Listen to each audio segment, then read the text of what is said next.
Hey, what's up, fam? After getting all my basic ideas for my videos sorted out, of doing both American comics and manga, and picking the first manga to cover, should be Black Clover. It's got its anime picking up and getting a lot more popular in the last couple months. Then it had a bit of a rough start, and I wanted to do some kind of just go over some like character explanation videos.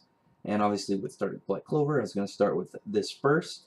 And the first two I want to do are on my two favorite characters. I've tied for a favorite male lead, or my favorite male character, my favorite female character, my favorite male character, obviously being from this one, being Zora Ideale, and kind of just go over him with a basic idea of him.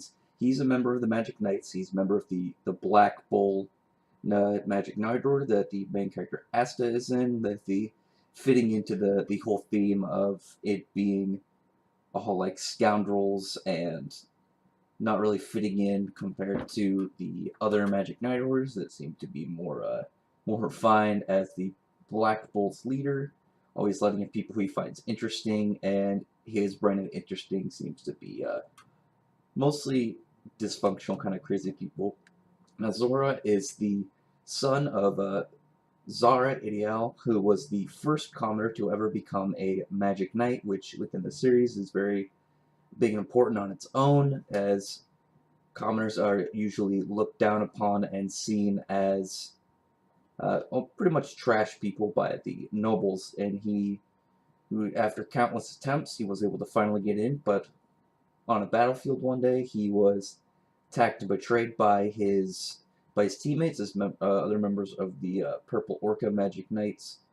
And Zora found out later on while mourning his father near his gravesite, and he decided to cast aside the quiet and kind of timid nature he had, and kind of became this kind of rather vicious, crude, almost anti-hero like character, and look for corruption and injustice within the Magic Knight orders, and seek out the members and attack them, make their jobs harder for them, and in any way that he could just ruin their day, ruin any attempts they're going to do, attack them, hurt them, and put them down, not kill them or do anything that would kind of put them on an illegal radar. Most of the time he provokes them so they end up attacking first, or he sets traps and no one finds out, because that is how his magic is all centered, is entirely based off of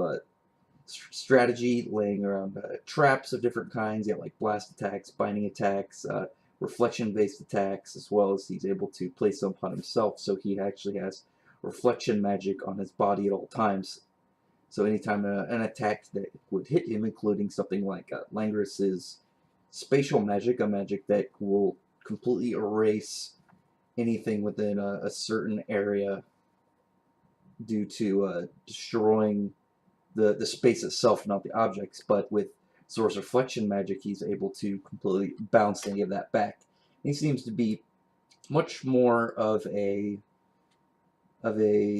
look past status quo or nobility character. He was extremely comfortable with being next to Julius Novachrono, the 20th Wizard King. He seems to talk without much respect towards anybody that would be otherwise considered very important, royals or any form of nobles, and he finds enjoyment, honestly, out of upsetting them and making them uncomfortable with his existence, and just riling them up in multiple ways. He seems to really get off on that. It's almost his hobby, essentially, and what he goes out to do is just to piss off all these nobles and rich people. And he shows up originally in the Royal Knights tournament, infiltrating, well, not infiltrating, disguising and portraying himself as a vice captain of one of the Knight Orders, and gets teamed up with Asta, the main character, and for the most part, in their first exam, kind of screws around, but it's all part of his plan to get people to attack him and reflect their abilities back at them. And he seems to like putting people in this false sense of that they have him on the ropes and then quickly turn it against them and end the fight while both trash talking them and showing that he really hasn't been trying the whole time. They've all been playing right into his hands and into his strategy.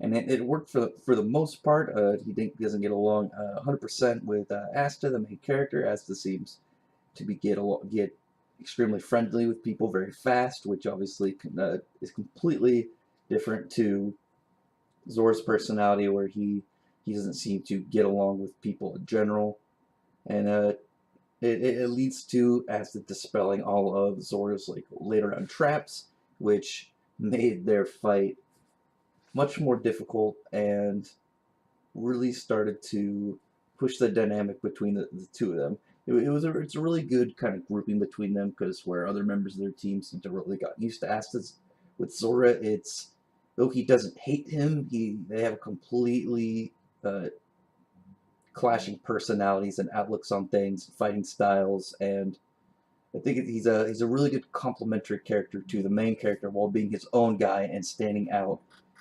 One of the things that I've noticed with manga, especially with Shonen Jump, well, mainly in mainstream shonen, is anti-hero kind of meaner, douchier characters never seem to get anything other than being shortly offed, mostly measuring stick characters just to make another character look really strong, or be a member of of a villain team that is the first to go down. And whereas Zora has that personality of one of those characters, as someone who talks a lot of trash and tries to egg on people for fighting.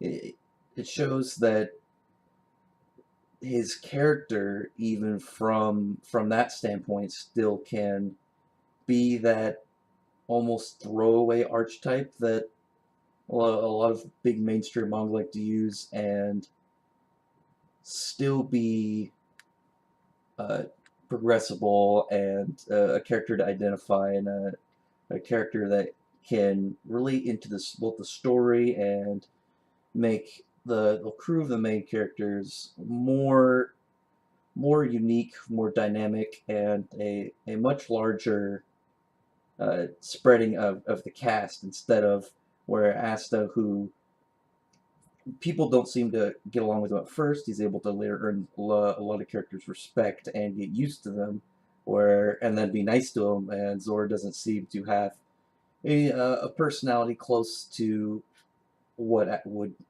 kind of constitute Asta to be a buddy. He gets along with them to a degree of being teammates, but he does not instantly turn let's be best friends the character with him. He kind of just looks at them as, well, I have to work with him. He's not my enemy, but he's not my friend. He's a coworker, really. And Zora kind of seems to be taking up the position of being the main tag along for Asta right now, possibly the future, at least for the male character. He's got Noelle for the like the tag along other member of the team, and Zora seems to be potentially the other main person to constantly, always be with wherever the main characters are. And I think he'll fit very comfortably in it. I enjoy his backstory. I enjoy his character. I enjoy his fighting style and his kind of spot in the series, to where he's definitely not like any of the other characters. And not only is he's different in his whole layout and his personality, is he's not even one of the strongest characters of even the Black Bulls. He's up there. I'd say he's like in the upper middle to lower, like lower third area, lower third of them. But usually when you get someone like him, and they don't end up as kind of like this throwaway measuring stick character. They're usually like only like that because they're absurdly powerful, extremely overconfident, which ends up being their downfall. Whereas even though Zora has this very talk trash, very baiting personality, he's aware in situations where he is outmatched, and where there's no way he's gonna come out of it on top if he stays in there and then pushes his luck as seen within the current arc while they're invading the uh, Eye of the Midnight Sun's base.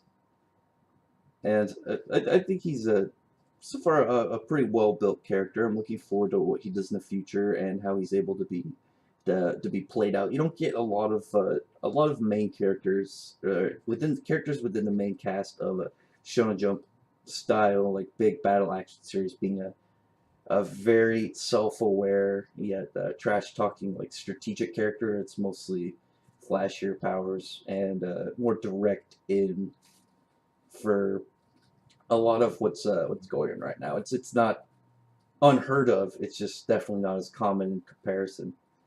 And even though he's as this character of kind of always wanting to have issues with other people, he's shown progress, he's shown development, and he's shown to already move on as a character and kind of develop little bit by little bit from first interactions with the main character and stuff even from this current arc. And it really speaks well to his potential and where he could go in the future. And I think it will really help the manga to have characters like this. You have ones that don't fit the norm for the shonen genre. That's one of the things I really like about him, as well as his whole character build, his design, his attitude. He's just a very entertaining character. I like seeing him, uh, even in the midst of the tournament, whenever one of the matches he was in ends, because he'll give someone he gives all the other characters that were involved in the match like a criticism on what they did, and he's very brutally honest, but he kind of does it to help them in a way, but he's a dick about it, which is pretty funny. He's a he's definitely my favorite male character right now. I'm looking forward to seeing kind of like the his first alone parts in the manga where he's not teamed up with someone. So far, he's always been in a group. I'd like to see him operate by himself in maybe like a one-on-one fight scenario. But yeah, it's something really to kind of look forward to. And I know I'm going to be hyped to sell whenever I get to that point. Whenever the manga gets around to it, probably next arc. Definitely not this arc. They're way too deep with the whole invasion of the Eye of the Midnight Sun's base. The next one I'm looking at definitely going to be my favorite female character, and I'm gonna try and look over the Magic Nightors as well, maybe potentially.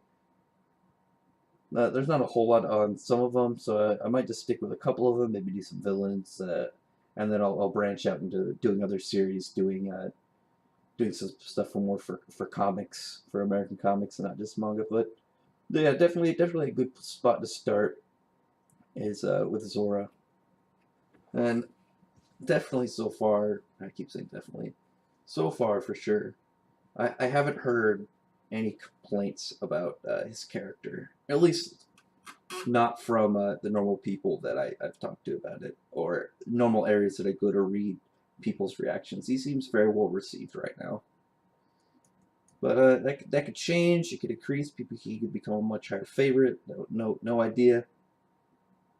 But I see a lot of potential for his character, and I'm rooting for him. And any of those who pick up the series or are already reading the series know that anytime he does something, uh, anything badass or anything cool, or says some mean comment to somebody, you know that wherever I am, I'm going to be looking at the same thing, getting excited, and having my fanning over moments of just excited to see where it goes next and how he handles whatever situation he's in. All right, cool. Thank you very much. Hope that I can get more people into checking out my videos. And if you have any ideas for any other series that you think that I might like, or anything that I might already like that you would like me to look over and give my opinion towards, just drop a comment or on either this video or message me on Twitter under the same name as this account. Thank you very much. Bye.